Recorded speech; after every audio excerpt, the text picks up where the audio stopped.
All right, all right. Welcome into the Hoops Rehab Show on a Thursday night. How you doing, Eric?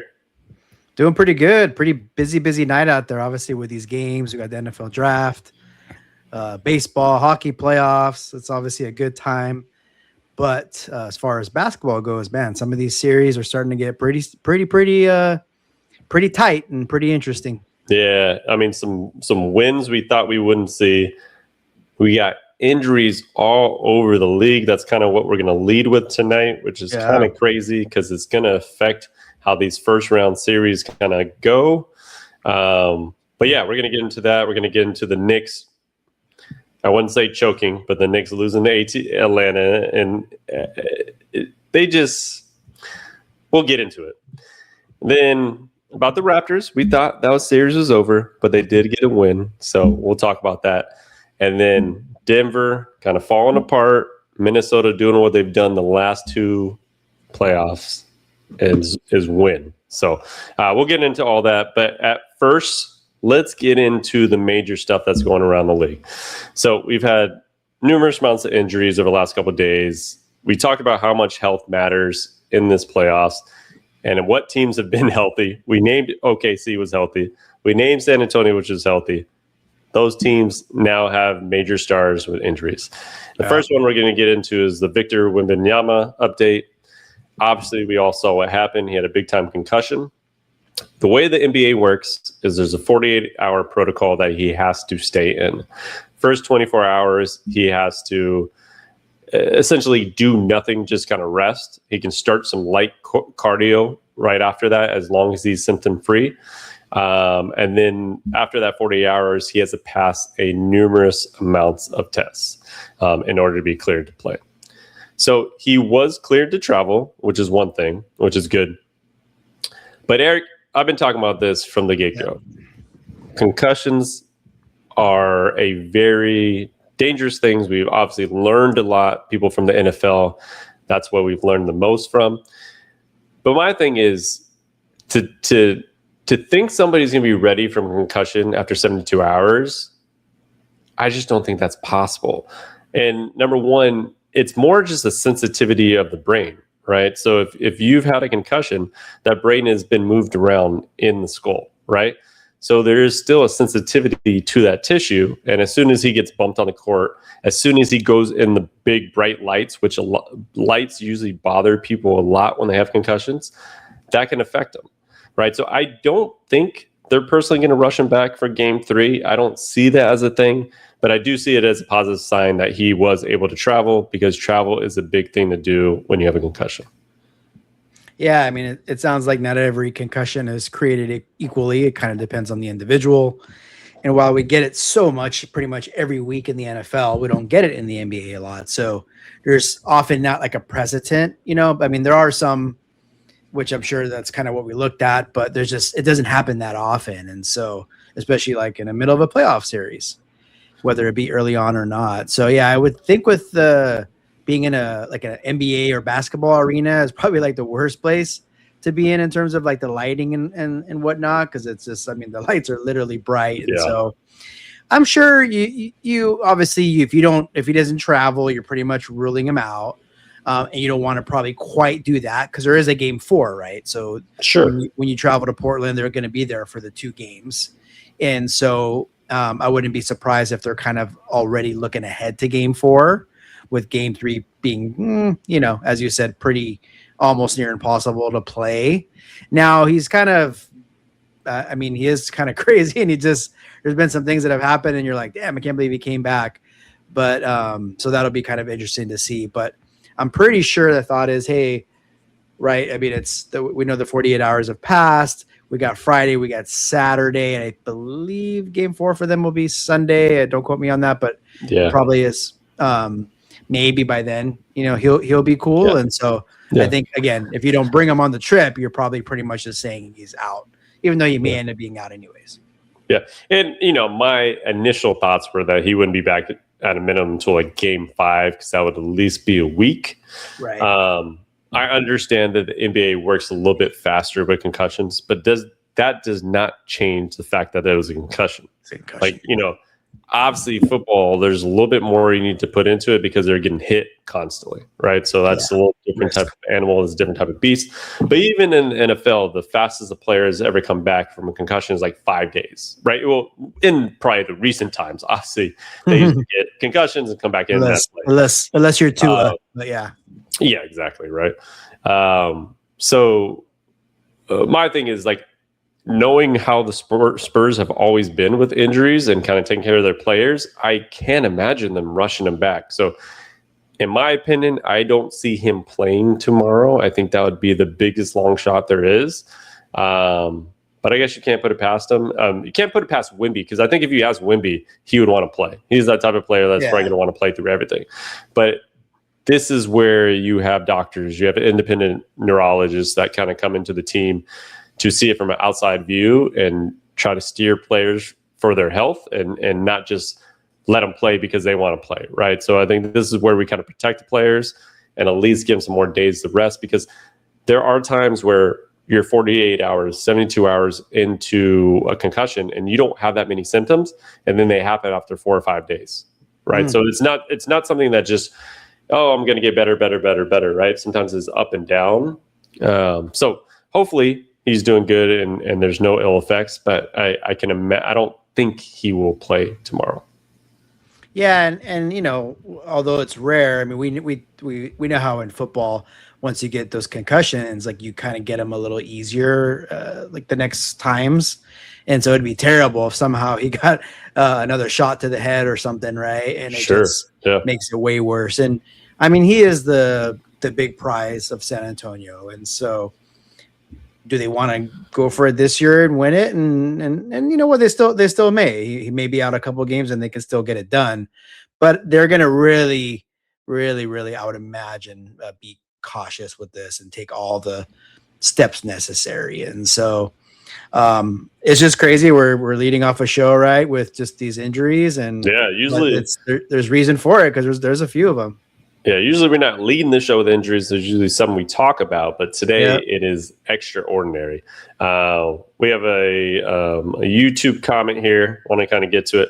Wemby better play, because if that whack Portland team plays Mini in the second round, I'll crash out. Oh man. I mean, I get your sentiment. Obviously, we want to see a San Antonio, probably Denver, but that Denver is not looking good right now because Minnesota's looking pretty strong. But yes, we do want to see our best players in the second round. We obviously want to see San Antonio in the second round just because they've been playing so well. It would suck for them to kind of go out like this. But this is not an injury where I foresee him, we'll get to the Jalen Williams injury in just a second, but that's an injury that's a week-to-week type of injury, right? This is right now kind of a day-to-day. It's not like, oh, he's going to be out for 2-3 weeks or something like that, unless it was maybe his second, third, fourth concussion or something like that. I'm assuming this is his first one ever, or it could have had something else as a child or whatever it would be. But they're going to definitely be a little cautious and make sure he is all right. Yeah, and hey, you never know. Like, we don't have to go that far back when it was a 6-7 matchup with the Lakers and the Warriors a few years ago. So I guess it is possible for the 6 and the 7 seed to win, and it's going to take some unforeseen circumstances, which it's kind of starting to look that way, but obviously really early in the series still. For sure. We got to get to this a little bit too. Cam Miller had a birthday yesterday. Oh man, Cam! Shout out to Cam. He's always been a loyal listener. He's been here from the get-go, from when we started. So Cam, happy birthday, brother. Happy birthday. I hope you enjoyed. Hopefully the Nuggets kind of turn this around for you soon here. For sure. All right, so let's get to the injury yesterday that's definitely going to affect the number one team in the NBA. Jalen Williams went out with a hamstring strain in the third quarter, left. It was he's had 2 hamstring strains on his right side for the whole season that pretty much kept him out. I think it was 30 games or so, just from the hamstring. He missed 19 games in general, 49 games in general, because he started the season from the wrist surgery and everything like that. Yep. But so one thing is OKC's learned to play without him. They are 39-10 without him this year. So it's not like they haven't done this. They haven't been there with Jalen Williams. However, to win a championship and to even advance in the later rounds, I think you're going to need a healthy Jalen Williams. And I'll be honest, Eric, he's not healthy at all, right? So he's had 2 hamstring strains on the right side. So now we got the good side, which is what he's probably been compensated in all season since he's gone back. Now that's straight. So chances of him coming back early from this, I think, are slimmer because of his previous injuries. Normally, a hamstring strain, a grade 1 strain, is about 1 to 2 weeks of healing time. I would honestly probably put it about 2 weeks at least right now, and maybe even stretch that a little bit because of his history this year. What are your thoughts on the injury and kind of his history with everything? Yeah, I mean, it's been a tough season for him in terms of injury. I mean, he suffered that wrist or right hand injury right before the playoffs started last year. I don't think we heard about it till the end. Yeah. And he obviously had the right hamstring. And so would you say, because I know you often talk about one thing leading to the other, hamstring injuries on 2 different legs, is that just a coincidence, or could that be anything there if you're kind of hampering on one side? Yeah, I mean, it has to do with strength, right? So when one side gets injured, it's going to be not as strong as the other side, right? So the left side is keeping all his strength, right? Even though he's tried to build up his right side as much as possible. You try to equal that out as much as possible, especially in season. But the problem with Jalen Williams is he had the hamstring strain and then re-aggravated and was out for even longer period of time. So he just really hasn't had the time to put his body kind of back together. He almost needs like a whole off season in order to do that. Right. As you can see with like Aaron Gordon, this is a guy that keeps repetitively getting these soft tissue injuries. It keeps going calf, crazy. Hamstring, calf, hamstring. And he can't seem to get over that, right? And so sometimes it's a matter of like getting that whole off season, dialing it back to the foundations and kind of building from there on like a 3-4 month plan. If you think about Jalen Williams' summer, right? He had the wrist surgery. He was out for a long time from that. Yes, you can get back to conditioning and running and things like that, but he probably wasn't doing his normal workouts, his normal routine, like basketball which is probably, basketball activities in general, right? Just the motion that he needs to. So I think that's contributed in general of how his body has felt throughout this whole season. He's going to need like a whole off season of just like rest, recovery, rehab, and then get his body right so he can start training like he normally would going into next season. And I would imagine next season he would have a pretty good, solid season and kind of return to more of a normal basis. Yeah, I mean, they're definitely going to need somebody like him. I mean, they're going to I'm sure they're still going to beat a Phoenix team, obviously, without him. And maybe even next round, if you're playing a injured Laker team or even Houston, I think, I think they got it. But question, do the Phoenix Suns win a game in this series? They get game 3, right? Are they gonna make it? So I was watching the game last night, and I'll give them this. Dylan Brooks almost single-handedly brought Phoenix back last night.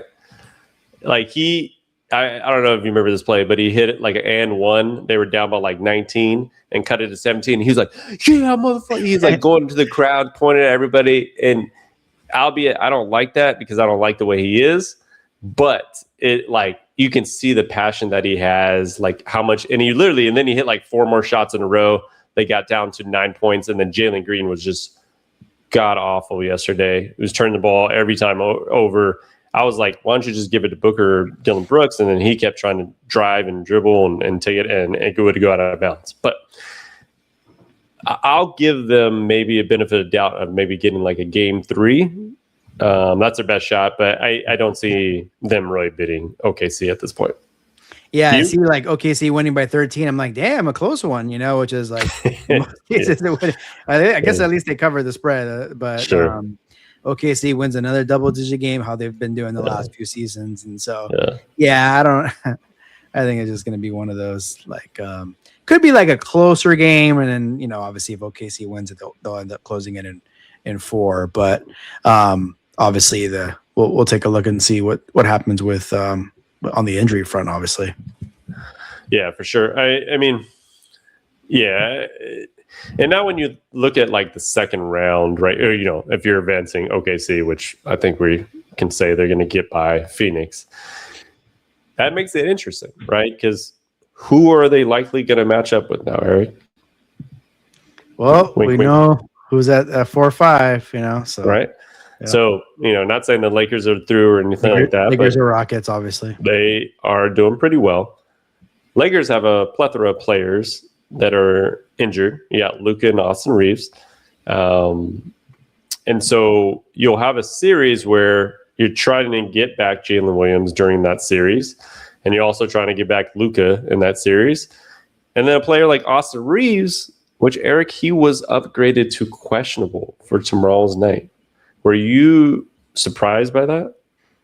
Yeah, I was. I mean, I think you actually mentioned really early on that you thought that out of those two, the Reaves one might be, not that it's more serious, it's more of a pain tolerance. It's a different type of injury. He probably would come back sooner.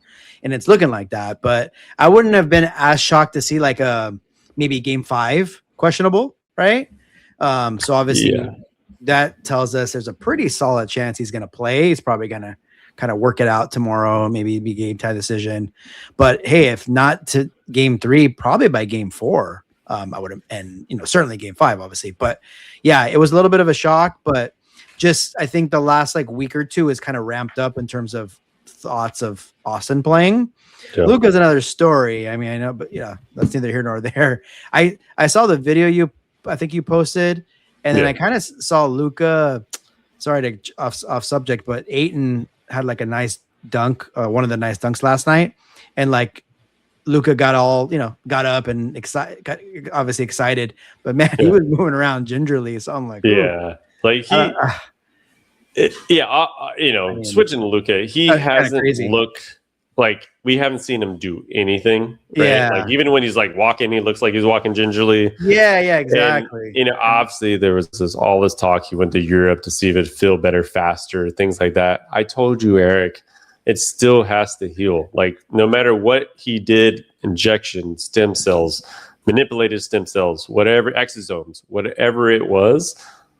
The fact of the matter is the hamstring and it's partially torn. Grade 2, right? Like we don't have anything that fixes people like Wolverine. We just don't. You can't go into something and then all of a sudden you don't get injured or anything like that. That's not possible, right? So there still is a healing time for him. And to me, early on, I always thought like Austin Reaves would have a better opportunity coming back because of where the injury was located and kind of the treatment course of what you do with that. It's kind of more of a pain tolerance issue. You're not necessarily, as long as you give it some time to heal, you're not necessarily going to make it that much worse. In Luka's case, it can easily be aggravated, right? We've seen this all throughout the NBA, multiple players now. And so I think we gotta, obviously the Lakers are trying to extend the series and try to get more out of their guys. But to me, like if, they made it to the second round, that starts May 2nd, correct? Or May 1st, May 1st or 2nd.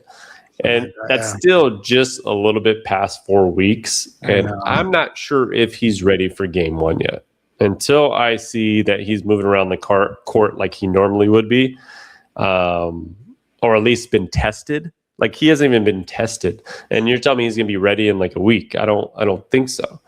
Right. We did hear Austin Reaves started 1-on-1s. He's progressing to 3-on-3s, things like that.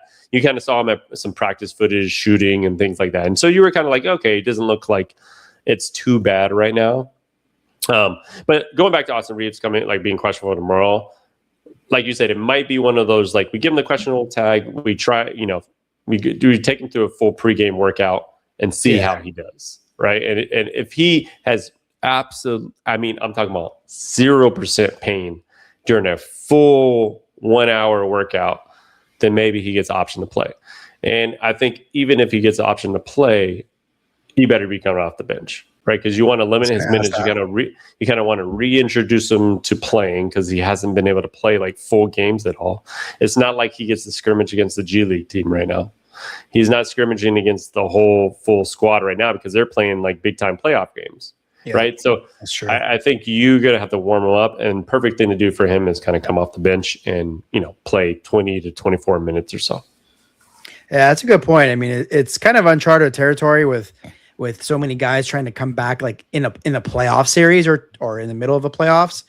And it's so true where they're not getting the work that they could potentially get during the season with playing against a G League team or with a G League team or like their own practices. And so, I mean, we know for the Lakers to kind of get to their goals and things like that, they're going to need some healthy players coming back.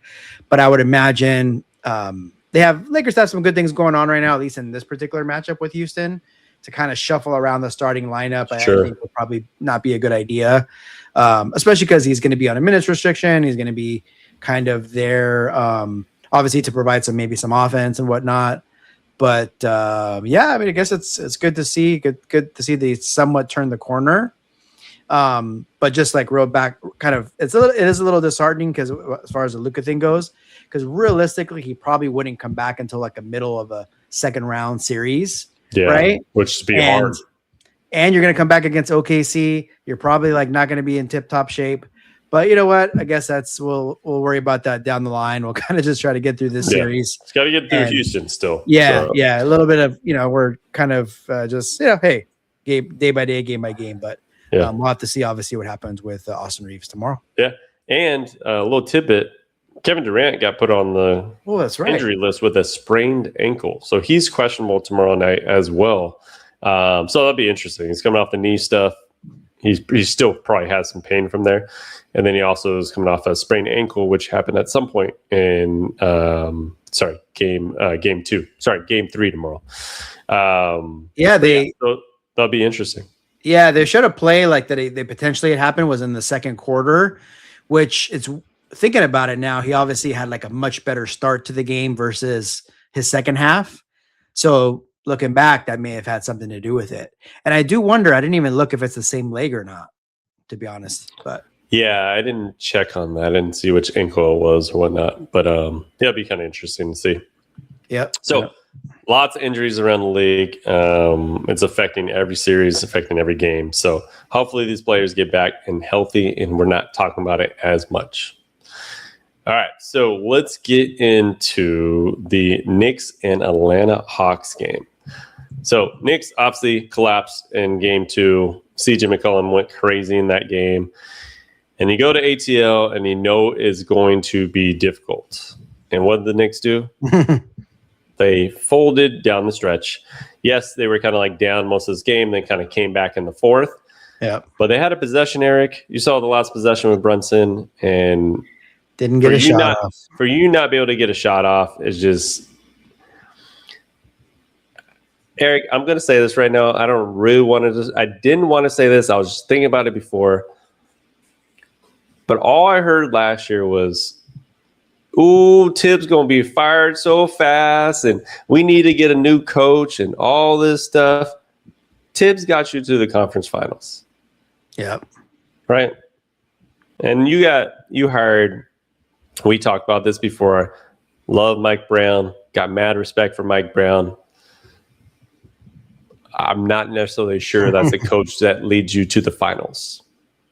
Yeah. Just my opinion. I'm not saying that he's a bad coach. Yeah. I just don't know if his adjustments, usually in the second halves and things like that, are necessarily adjustments made by a championship head coach.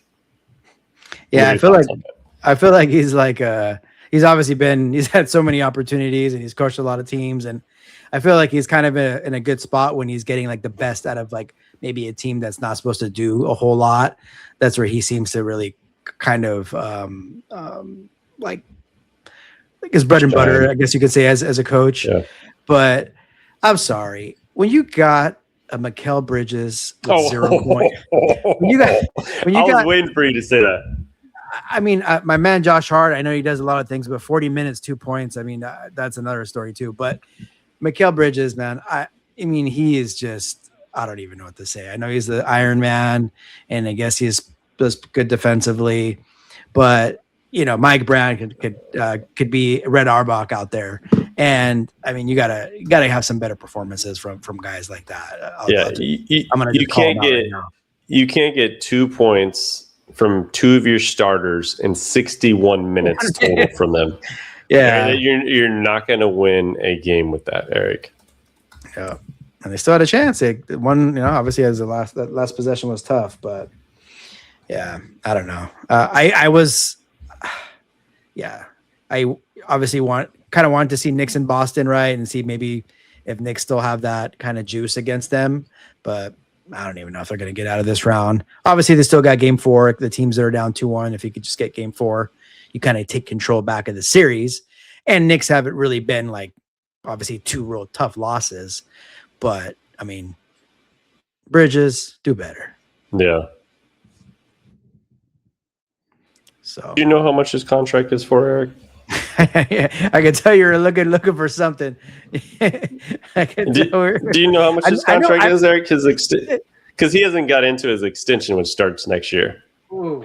I mean, I know they gave up about 4 or 5 first-round picks for him, but how much do you think it is? I mean, is he getting 35 a year? Yeah, roughly. A 4-year, 150. So 37 average. Which is, I guess, in today's game, it's not too bad. But I don't think it's going to age well either. I mean, 30. No. It's still going to. I mean, it's not light. You know what I mean? I know it's not like the heavy hitter contracts, but it's not that 15 to 20 range either. Yeah. So, and good luck trading that either too, right? So he's stuck there for sure. Yeah, he is the Iron Man though. So he'll play 82 games. You got that. All right, so anyways, Knicks are in trouble. I mean, they're down 2-1, still got another game in Atlanta. This is a team that you figure will at least try to give Boston a kind of run for in the second round. Yeah. But honestly, the way ATL has been playing since they traded Trae Young, they've been a top team in the East since they've traded Trae Young, essentially, right? They've been a really, really, really good team. Yep. And the way CJ McCollum's playing, Jalen Johnson is playing, all those guys are playing well together. And I don't think we're saying enough about, the job, how well coached they are, right? Quinn Snyder, I feel almost forget that he's in Atlanta, right? You realize he's there, but I don't even see him on the sideline, or I don't know if they will show him on TV, but I feel like I haven't seen him in forever, right? But he's doing a hell of a job. He's gotten these guys. You traded your star player, your franchise player. I don't know many teams that can trade their franchise player and be better, and that's what Atlanta did. Yeah, yeah. No, I mean, obviously he's coaching them up. They had some talent coming into the season. I think it was kind of talked about where they might be a surprise team, and kind of had a slow start.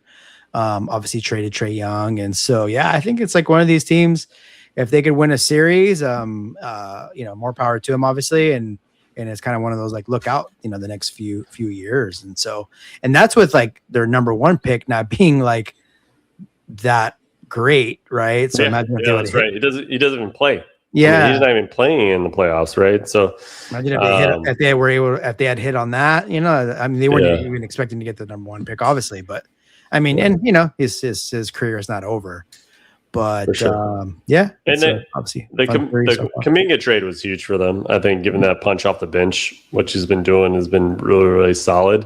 Yeah. Not many times you get a player that's coming in off the bench and can get you 20 easily, and that's what Kuminga can do. But I don't know, Eric. What do you see the rest of that series? Do you see this as New York has just lost 2 in a row and they'll come back and it's no problem? Or do you see Atlanta's going to take full advantage? Yeah, I mean, if I was a betting man, I think I'd have to take the Knicks in game 4. But I don't think the coast is clear for them. I think it's not one of those series where they're just got to get back to 2-2. I think it'll still be a tough one. I can still see Atlanta maybe pulling it out a little deeper in the series. But I kind of like just the Knicks, and maybe no rhyme or reason for it, just other than obviously they're the higher seed and should win it. So we'll see. Yeah, we'll see. It's an interesting series, but man, Atlanta's going to be tough to finish off in this series. So Knicks better get their shit together next game. All right, so we're going to go talk about the team teams that we didn't really want to talk about. Was this game on NBA TV this time? No, I don't think I think they just put it on NBA TV, but I guess it was on prime time at the same time on Prime. I don't know how that really necessarily works, but I guess you can choose either one. Yeah. But the Raptors and Cleveland, Raptors went out and handled their business, right? They went on a crazy run to end the game, which, like, I swear it was like a 8-point game, and all of a sudden it became like a 20-point game. Yeah. I was scored by 20. But, you know, like we told you before, they do have some talent. They have some young talent, right? Obviously, in RJ Barrett, Scotty Barnes, and Brandon Ingram, even though Brandon Ingram didn't really have a big game tonight. No. But is this a victory that's more they got one and then it's going to be a gentleman's sweep, Eric? What are your thoughts on it? Yeah, I mean, I think the crowd was rocking, right? It was like probably hosted, I think, a playoff game in a couple of years or what have you. And I think they just kind of rode that wave. Obviously, they outscored Cleveland by 20 in the fourth, as you talked about. Just say they were a little hungrier for a win than Cleveland was. And so, I can see one of these things where even though they like won by 20 or 22, I could see obviously next game being a lot tighter with, the likes of James Harden, right? And Donovan Mitchell kind of pulling it through at the end there. Yeah. Yeah. I see Cleveland, winning game 4 and then all of a sudden they're up 3-1, right? And you kind of go back to Cleveland, kind of finish it off. Right. But hey, you never know.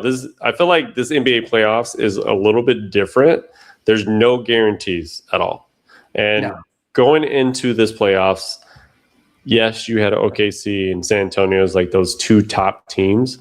But to be honest with you, there's a lot of teams that are pretty good this year.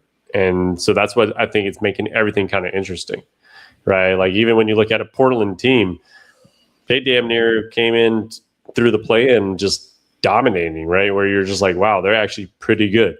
And then they go and get a win in San Antonio, and then now Wemby's out, and all of a sudden you got 2 games in Portland, and we'll see what happens. So it's going to be a surprising playoffs. I think it's all going to balance out as you get towards the end of the series, and probably the favorite teams will kind of prevail. Yeah, but we'll definitely make it interesting until then. Yeah, it might be a couple upsets. Usually the cream, rises to the top, obviously towards the end there. But there's a couple of series that are probably a wrap, but most of them are really right there for anyone. So yeah, it's been pretty good for sure. All right, and so let's get to the last game of the night, which was Denver and Minnesota. And Eric, like I said, Minnesota has proven in these playoffs that it's like everybody wants to play Minnesota. I don't know why. I feel like they're like I don't know if we're disrespecting Chris Finch, if we're disrespecting Rudy Gobert, which a lot of people like to do, or just even Anthony Edwards in general. But this team and their size in the playoffs just does super well. Like they play really good defense.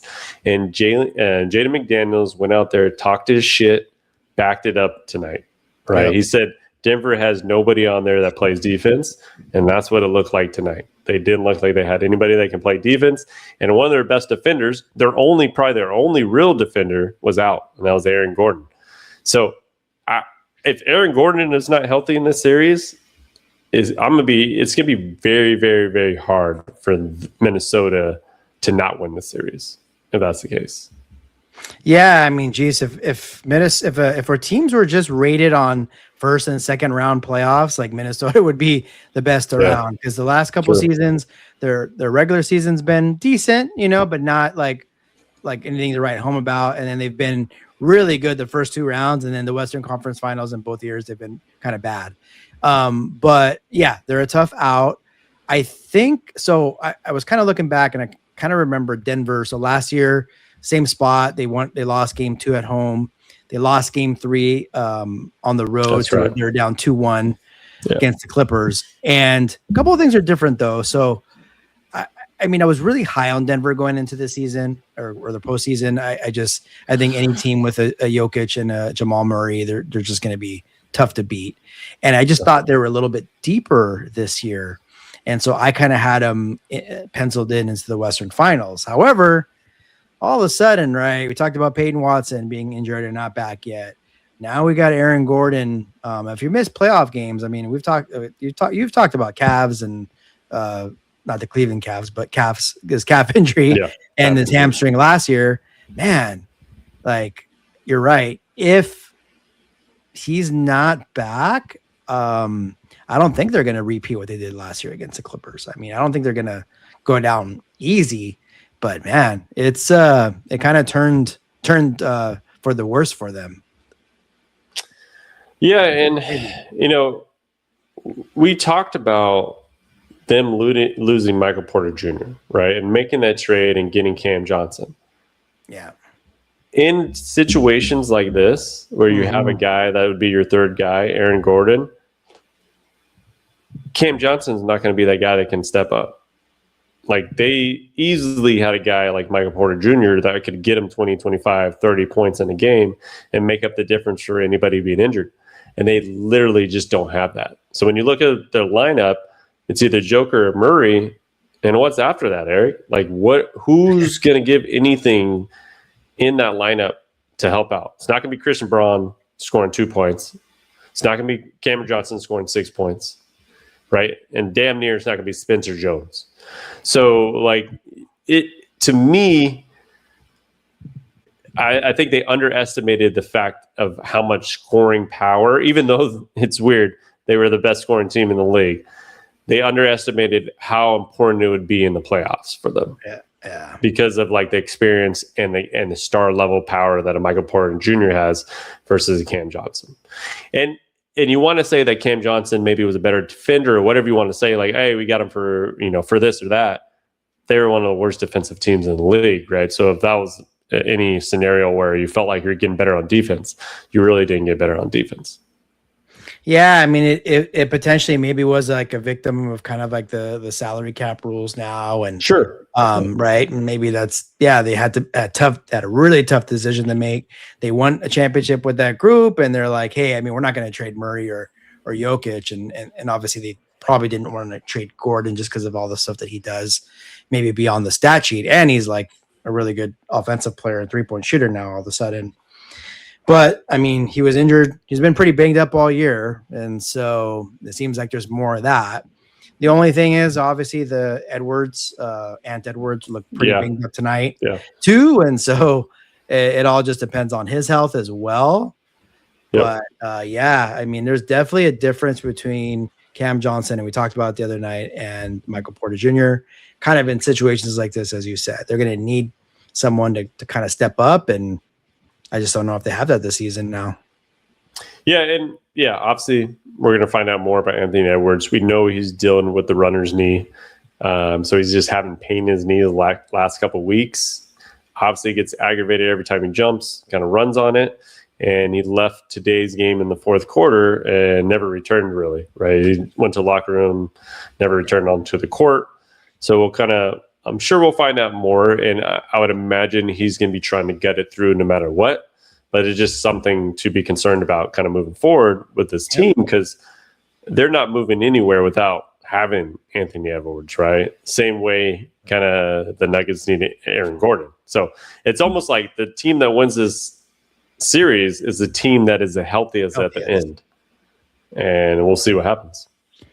Yeah, I mean, it's crazy. Like, if you think about it, like, obviously we talked about going down like the standings. OKC, number 1 seed, talked about the injuries. Wemby with the Spurs at the 2 seed. The 3 seed Denver. Lakers at 4 seed, obviously. Injuries. 5 seed Houston with KD now, right? He's been kind of right, and then Minnesota at the 6. 6. 7. I mean, you get into that, it's Portland, but by then you're in the 7th seed already. So, but your top 6 seeds right now all have significant injuries, right? So it's kind of nuts when you think about it, because it's going to change the trajectory of these teams kind of in the playoffs.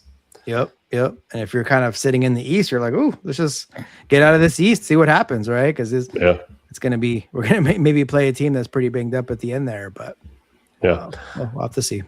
I know, it's kind of like it's almost like you see the East and you're like, I feel like Detroit has been so disrespected, like in a way of like being like, oh, they're never going to get by. They're never going to get by. And to be honest, they're probably going to be able to easily get by the first round. And then second round, you play, Cleveland, which is a good team. But, I think they're better than what people are giving them right now.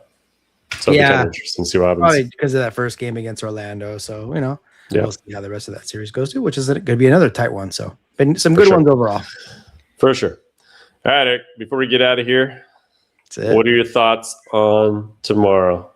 Do the Lakers put that 3-0 lead on Houston, or does Houston find a way to stay in the series?